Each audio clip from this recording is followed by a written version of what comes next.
안녕하세요.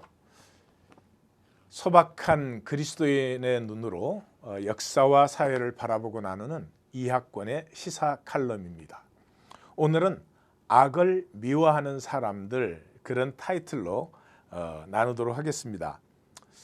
지난 11월 13일 밤 파리에서는 6곳에서 일제히 테러 행위가 일어났습니다. 총기 난사와 인질극과 또 폭탄을 터뜨리는, 그래서 131명이 죽고 부상자가 349명이나 나왔습니다. 그중에 96명이 심각한 중태이니 사상자는 훨씬 늘어날 것으로 보입니다. 자, 그것이 또 프랑스와 독일이 마침 그 축구 대표팀 친선 경기를 하는 그런 자리에서 올랑드 그 수상도 그 자리에 있었고, 대통령이 친선 경기장 밖에서 그 자살 폭탄, 그 테러가 터지는 바람에 경기가 중단되고 유럽 전체가 사실은 흔들렸습니다. 2015년 올해 프랑스에만 지난 1월에 샤를리 에브도, 그 시사 만평 주간지죠. 주간지 그 테러로부터 시작해서 11월 10일까지 총 그러니까 9회에 걸친 테러가 일어난 것이죠. 그 유명한 바티클란 콘서트 홀 테러까지 포함해서 왜 프랑스를 이렇게 집중 공격하는가? 왜 아이스는 프랑스가 공격의 최우선 대상인가 하는 것은, 일단은 이제 프랑스가 이슬람에 대해서 상당히 강압적인 정책을 썼다 그럴까요? 그렇게 표현을 해야 되겠죠. 그 여성들이 이렇게 그 뒤집어 쓰는 것 중에 4가지가 있습니다. 부르카라고 하는 게 있고요. 부르카는 이렇게 보시면 다 뒤집어 쓰고 이 눈 있는데 이렇게 거물이 있는 것입니다. 보셨죠? 그러니까 바깥에서 그 사람 아무것도 못 봅니다. 그 부르카라 그러는데, 프랑스는 그 부르카를 공공장소에서 입는 것을 완전히 금지시켰습니다. 뿐만 아니라 니캅이라는 것과 차도르라는 게 있어요. 많이 들어보셨죠? 니캅과 차도르는 얼굴은 나옵니다. 그런데 이 머리카락은 절대로 나와서는 안 됩니다. 그래서 그 뭐 2종류인데 언뜻 보기에는 저는 같아 보이는데 그 사람들은 또 구분을 해서 니캅이 있고 차도르가 있고, 차도르는 이렇게 조금 더 이렇게 타이트하게 감싸고요. 니캅은 이렇게 머플러를 쓴 것처럼 조금은 자유롭습니다. 그 다음에 히잡, 많이 들어보셨죠? 히잡은 완전히 뒤집어 쓰는데 눈 부분만 이렇게 열어놓은 것입니다. 이 히잡은 프랑스에서는 학교에서는 일체로 착용을 금지를 시켰습니다. 아마 이런 것들이 그 굉장히 그 종교적 센시티비티를 이렇게 건드린 것 아닌가 싶기는 합니다. 그 다음에 전체 유럽에서 아이스에 가담한 숫자가 약 3,000명입니다. 근데 그 중에 1,500명이 프랑스입니다. 이런 것을 보면 프랑스 내에 그 무슬림의 반감이 상당히 높다 하는 것을 볼 수 있죠. 그러니까 이민 정책이 어시밀레이트 할 수 있지만, 우리에게 들어와서 함께 살고 동화될 수 있지만 너네들 길만 그대로 고집해서는 안 된다. 조금씩 우리가 열어주는 만큼 너희들도 좀 열고 들어와야 된다, 이런 것이겠죠. 뿐만 아니라 제가 볼 때 이것보다 더 센시티브한 것은 역사입니다.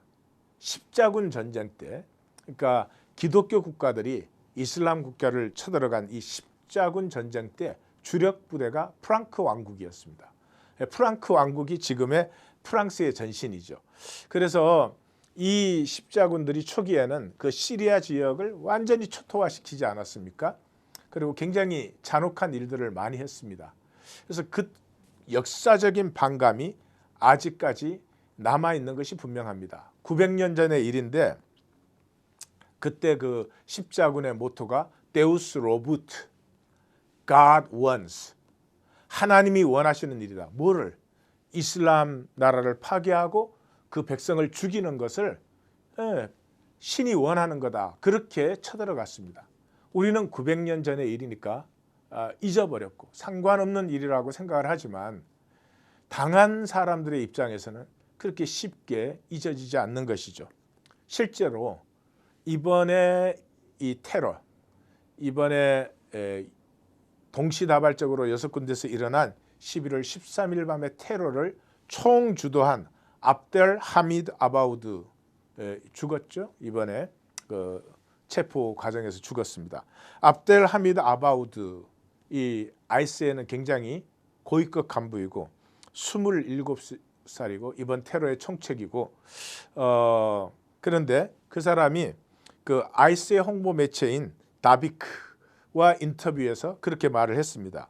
무슬림을 겨냥해 전쟁을 벌이는 십자군을 응징하기 위해서 자기는 신의 택함으로 유럽에 입성했다. 다시 말해서 십자군 전쟁의 보복을 우리는 한다라고 하는 것을 사실은 천명을 했습니다. 자, 이 은신처에 숨은 이 테러범들을 체포하는 과정에서 2명이 죽었는데 그 중에 하나가 이 아바우드가 죽었고 2명이 사망하고 8명을 체포했습니다.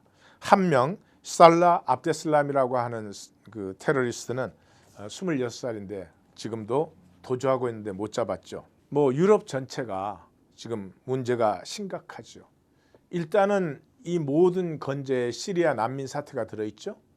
시리아 총 인구가 2,300만인데 지금 해외로 탈출한 인구가 약 400만에 집 고향에서 빼앗겼으니까 추방되어서 난민 신세가 된 사람들이 800만 명입니다. 그러면 인구의 절반 이상이 지금 난민의 상태로 있는 것이고 그동안에 정부군, 그다음에 반군, 그다음에 아이스 이 세 부류로 갈라져 가지고 전쟁하는 그 통해서 2011년부터 어린이만 3만 명 이상이 죽었고 전체 25만 명 이상이 죽었습니다.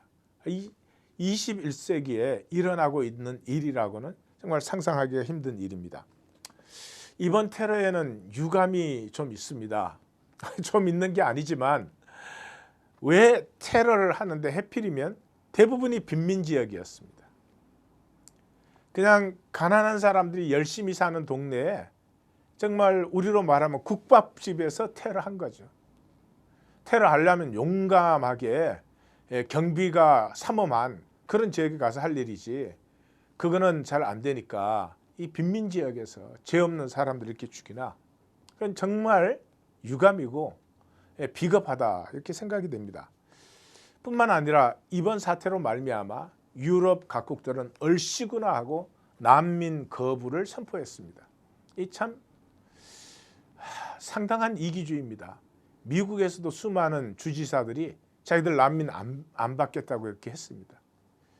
역사가 나중에 돌아볼 때 자기들을 어떻게 볼까 그런 의식 별로 없는 것 같아요. 이럴수록 테러에 맞서서 용기를 보여주고 테러가 우리의 삶을 절대로 지배할 수 없다. 우리가 믿는 자유와 우리가 믿는 이 함께함이 우리의 삶을 흔들지 우리의 그 신념을 흔들지 못한다 하는 걸 오히려 보여줘야 될 시기에 얼씨구나 하고 사람들의 감정을 자극해 표나 한 표 더 얻으려고 하는 이런 정치인들의 모습에 상당히 좀 실망스러운 면도 있습니다.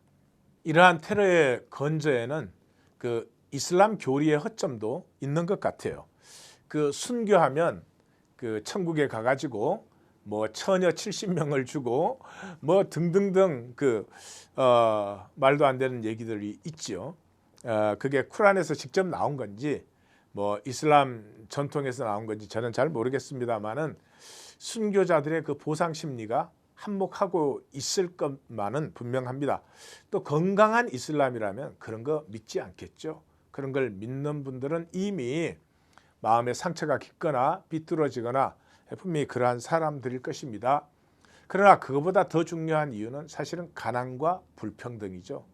이분들이 유럽 각국의 자리를 잡아가지고 뭐 참 잘 성취하고 살 수 있다면은 자기 스스로 파괴적이 될 리가 없겠죠. 그게 힘드니까 사회 불만 세력이 된 것입니다. 그러나 사실은 그것보다 훨씬 중요한 것을 우리가 간과하고 있습니다. 그것이 무엇인가 하면 악을 미워하는 인간 심리입니다. 악을 미워한다 그러면 우리 인간 역사에서는 상당히 어렵게 봅니다. 그러나 성경은 악을 미워하라고 하지 않지요. 원수를 사랑하라고 합니다. 불의를 기뻐하지 않는다고 했지 악을 미워하라고 하지 않았습니다.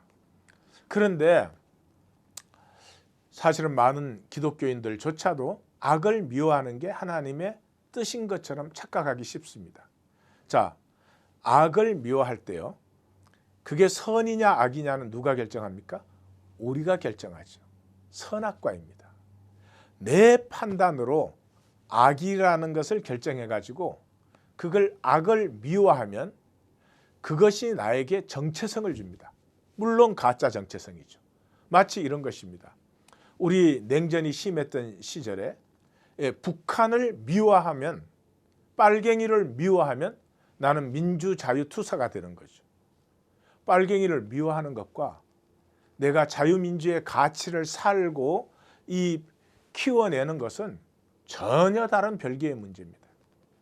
그럼에도 불구하고 빨갱이를 미워하면 나는 자동적으로 자유민주주의자가 되는 것 같은, 미국이 소련이 무너지고 난 다음에 한참 방황을 했죠. 왜? 적이 없어지니까요. 미워할 적이 없어지면 정체성이 없어지는 거죠. 그래가지고 한동안 어디를 또 삼았습니까? 중국을 삼았습니다. 그래서 뭐 광고도 나왔죠. 중국이 막 미국을 다 점령하는. 다행히 빨리 지나가서 다행인데 그 광고 막 나오고 할 때 저는 저희 아이들을 위해서 정말 걱정스러웠습니다. 이 동양인들을 적으로 삼는 그런 분위기가 되면 우리 아이들은 여기서 어떻게 자리를 잡고 살 수 있나 그런 생각을 했는데 다행히 참 뭐 근거도 없고 이런 거니까 그냥 지나갔죠. 물론 그 잔존 감정들은 이 무책임한 백인들 사이에 아직까지 사실은 남아 있습니다. 그런 분들이 이 과격한 대선 후보를 지지하고 막 막말하는 그런 후보를 지지하고 그런 것이죠. 그 감정의 엉어리들 때문에 그러는 거죠. 그래서 인간이 악을 미워하면은 그것이 첫 번째 거짓 정체성을 줍니다. 자, 나는 보수주의자다. 그러면 진보주의자를 미워하는 것입니다. 그것이 내가 보수주의자가 된 줄. 아니요, 보수주의자는 보수적인 가치를 신실하게 살아감으로 진정한 보수주의자가 될 수 있습니다. 그런 보수주의자는 진보의 입장도 들을 수 있고 때로는 함께 손을 잡을 수도 있습니다.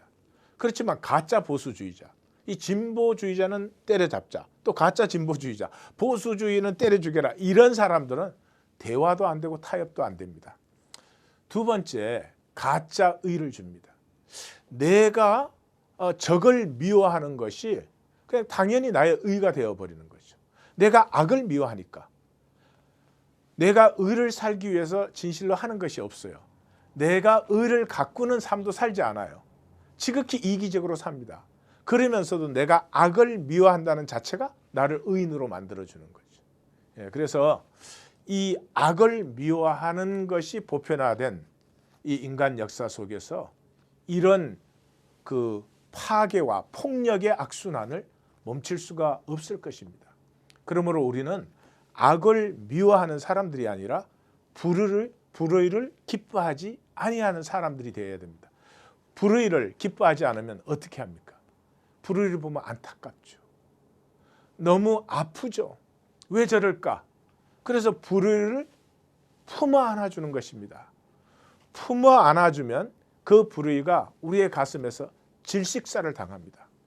불의를 정죄하면 불의가 나만 그래? 세상 모두 다 그래. 이래서 이게 오히려 기하급수적으로 늘어나는데요. 불의를 그냥 품에 안아버리면 이 불의가 그 사랑의 가슴에서 질식사되는 것입니다. 그것이 십자가입니다. 십자가는 악과 싸운 것이 아닙니다. 십자가는 악을 미워한 것도 아닙니다. 십자가는 이 땅의 불의를 사랑의 품에 안아버리셨습니다. 거기에서 불의의 뿌리가 뽑히는 질식사가 일어난 것입니다. 그래서 위대한 일이고 위대한 삶이고 이것을 살 수 있으면 또 위대한 꿈과 비전인 것입니다. 우리 곳곳에 악을 미워하는 것이 아니라 불의를 기뻐하지 않는 주님의 가슴이 풍성하기를 원합니다. 지금까지 이학권의 시사칼럼이었습니다. 다음 시간에 뵙겠습니다.